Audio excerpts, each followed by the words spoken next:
Hi, this is Tim Marshall. Welcome to R&B Showcase Live. We got another great show here for you today. We're going to be putting the pieces together and taking you back, and we've got an artist coming on right now. He's one of the first artists signed to Boyz II Men's Stone Creek record label. Also worked with Michael Bivens and many other great artists, and he's got a story to tell. So if you're interested in the music business and getting some background history and plus learning about this great artist, you're going to learn it here today, because you got a lot of information to share with us today. Our special guest is Kane.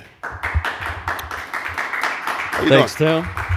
Good to be here, man. Good to be here, man. You know, I'm going to tell you something. We were talking a little bit earlier. It's been, I don't know when it was, but the first time I seen you was at a show, and I think it was at the Jersey Shore, and Jordan Knight was on the show.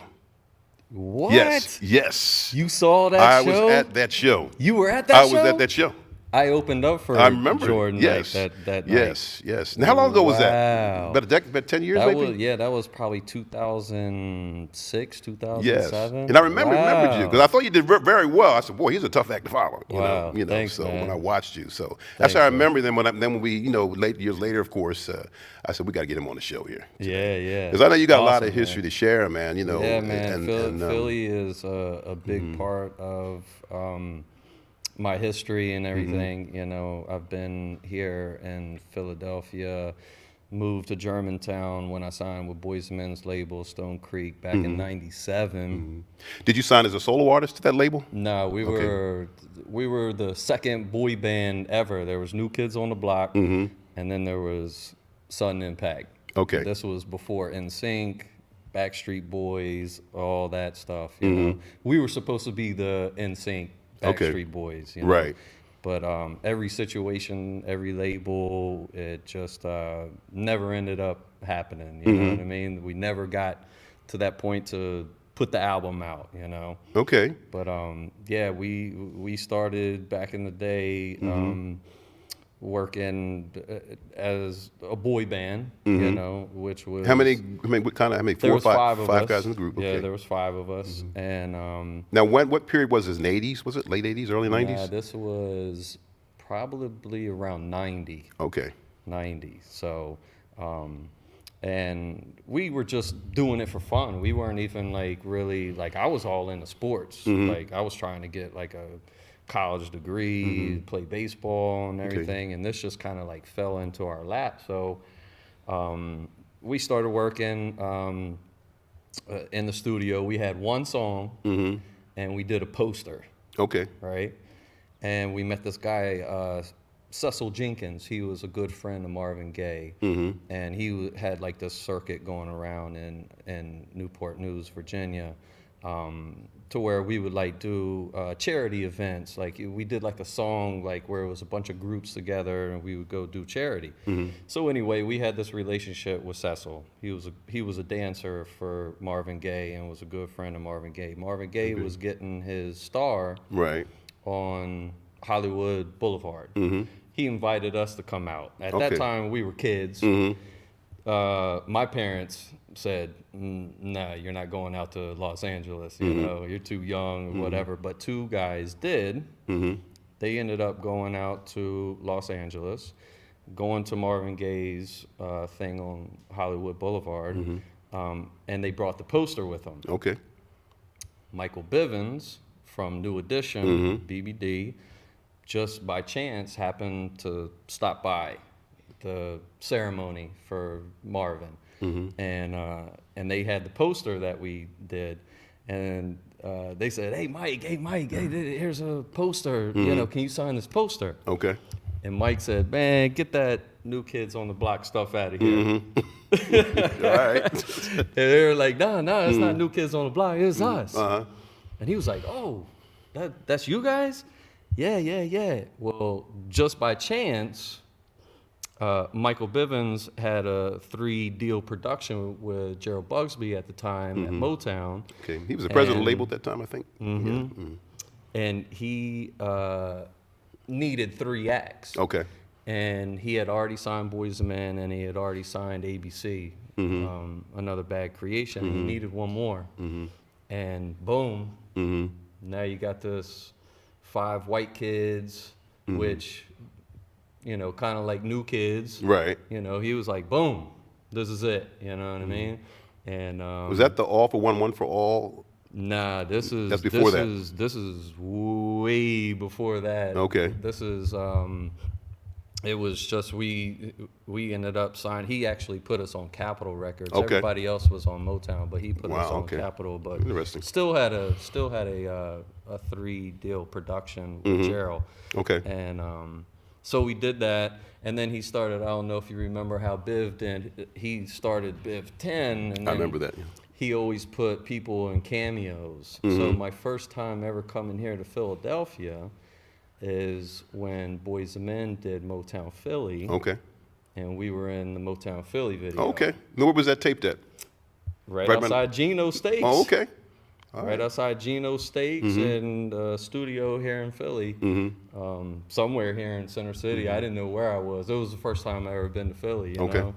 So then that started happening. And then from there, we did the East Coast Family, Right. One for All for All for One. One. And Okay. that song actually went to number 1. On Billboard, believe it or right? not. Yeah. There were a lot of artists on that Yeah. on that song, that particular song. Lots of Yeah, artists. And, Yeah, Boyz II Men, MC Brains. Okay. MC Brains, shout out to Brains. Brains is a really good guy from Cleveland. A lot of good artists on there. So from there, nothing ever really happened with coming out with an album through Capitol. We ended up not doing anything with Capitol.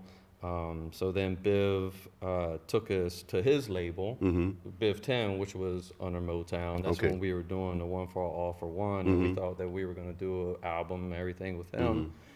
Then he started putting out like 702, Subway. I don't know if you remember Subway. He started putting was it out. Uncle Sam or somebody? Was that the thing? No, that's Boyz II Men. Okay.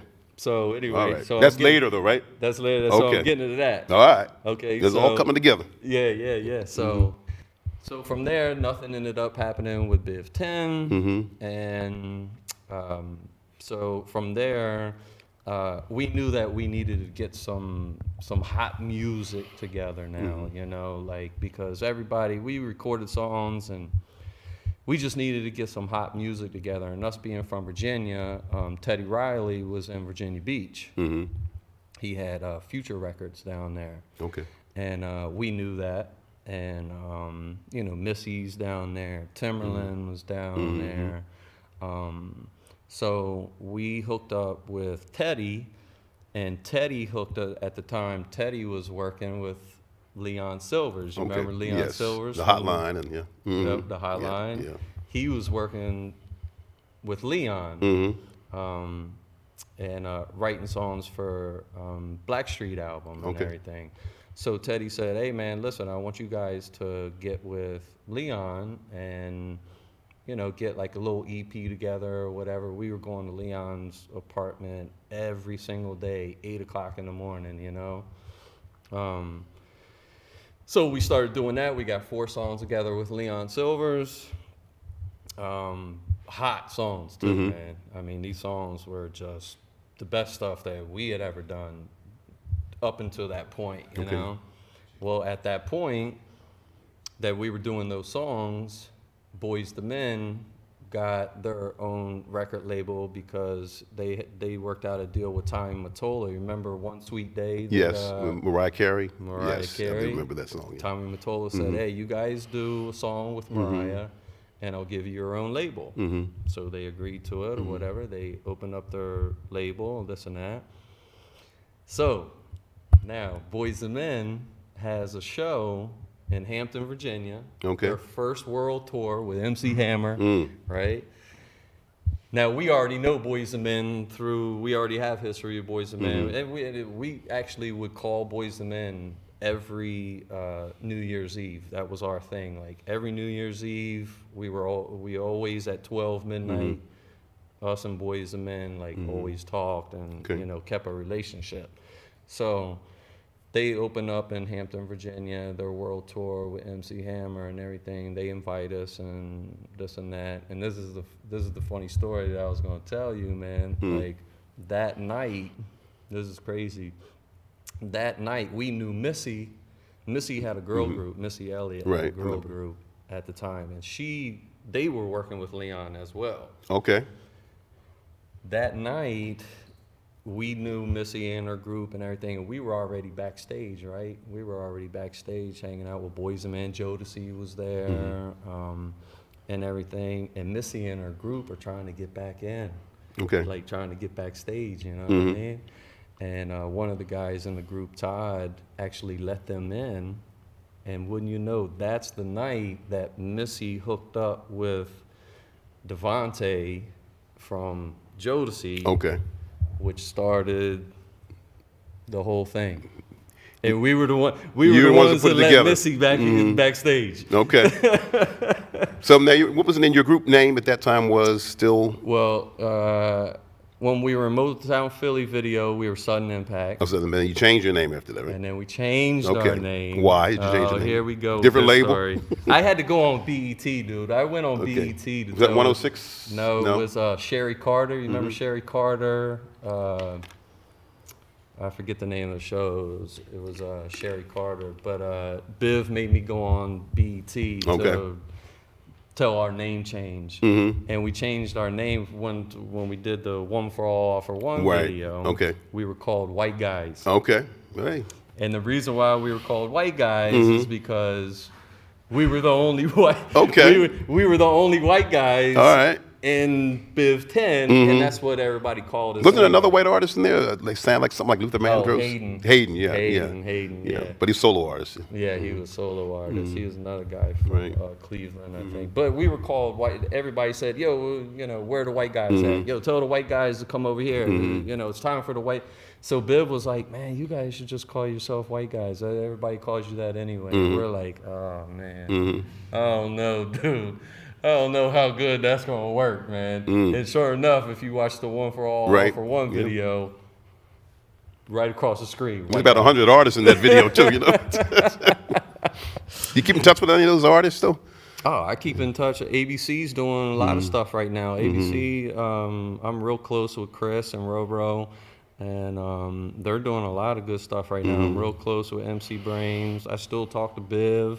I still talk to Sean all the time from Boyz II Men. I talk to Nate. Yeah, we're all. With all that in mind, are you doing anything production-wise with any artist?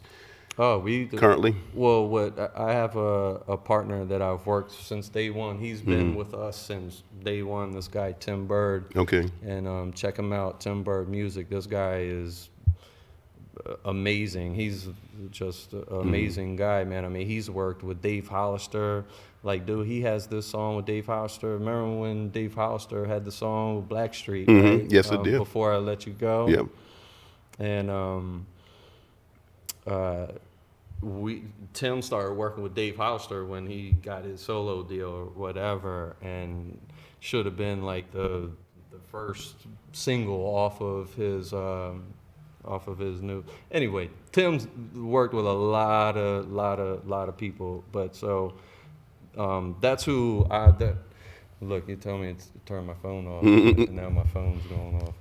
But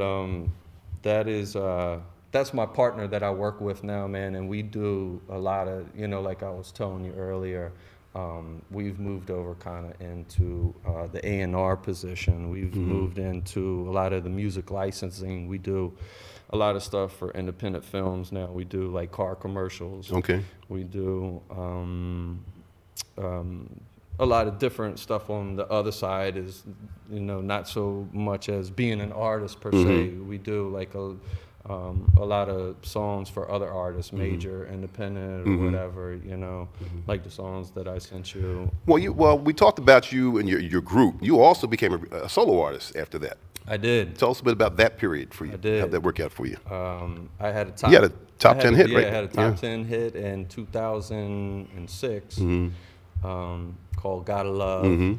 That I worked with an awesome guy named Elijah Woods. He had an independent label called Invigorator Records, and we actually sold 300,000 copies of that single, like all by ourselves. It was kind of when the independent thing was first starting to come around. You know what I mean? And so we kind of got that buzz and how it worked and everything. So yeah, we did that in 2006. Sold a lot of records, and yeah, so now like. Well, the industry has changed a lot over the years. How's that change affected you as far as what you're trying to accomplish in the industry? And we know technology, obviously. Yeah, Promotion the social media is a big part of it now. I'll tell you, for instance, I was working as an A&R for Atlantic Records a few years ago under Ken Krungard. I was his assistant, and it was right around the time, like I come from an era, where it's all about talent, man. Like, when I first got signed with Boyz II Men and all that stuff, it was, like I was telling my man earlier, somebody said, you're a singer, somebody would be like right from the beginning, well, let me hear you sing. Right. I mean, you were put sing. You were put on the spot exactly. constantly. When we were in the studio with Boyz II Men, if you had to use auto-tune, they kick you out of the studio. If they had to use some kind of pitch bender or something on your voice, get this guy out of here. Right, exactly. Like that's now that's part of the production now today. Some of yeah. that stuff. Yeah. That So sound. I started A&R'ing for Atlantic, and I was bringing great artists, and it was at the time where the labels were all about social media. Okay, well, how many followers do they have? How many views do they have on their YouTube? You know what I mean? It was all about that, and I'm not all about that. And I found this chick. I don't know if anybody has ever heard of this chick now. Her name's Tori Kelly. I was the first A&R to find this chick. She's huge now. I was the first A&R to find this chick on YouTube when she first started putting videos up. Took her to Ken over at Atlantic, and they passed on her. Really? Like, now, listen, man, if you don't know who Tori Kelly is, like, go check this chick out. Like, she is awesome. And that's what they were all about at the time. It was a switch in the industry. It was a switch in the industry then, But I didn't understand it. Like, dude, I'm like, chick's hot, beautiful songs, plays guitar. And they said, how many followers on Facebook? Like, what's the problem? Like, what's the problem? Dude, wouldn't you know that because after that I brought him a couple of different acts or whatever, and I couldn't get with the program with it like that. Like, I'm about like talent, like if you got talent, to me, you should be getting your shot. Treat her like a lady.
I just wanna get guap, make those stack cheese. I'm just trying to make flips, duck, cop, stack cheese.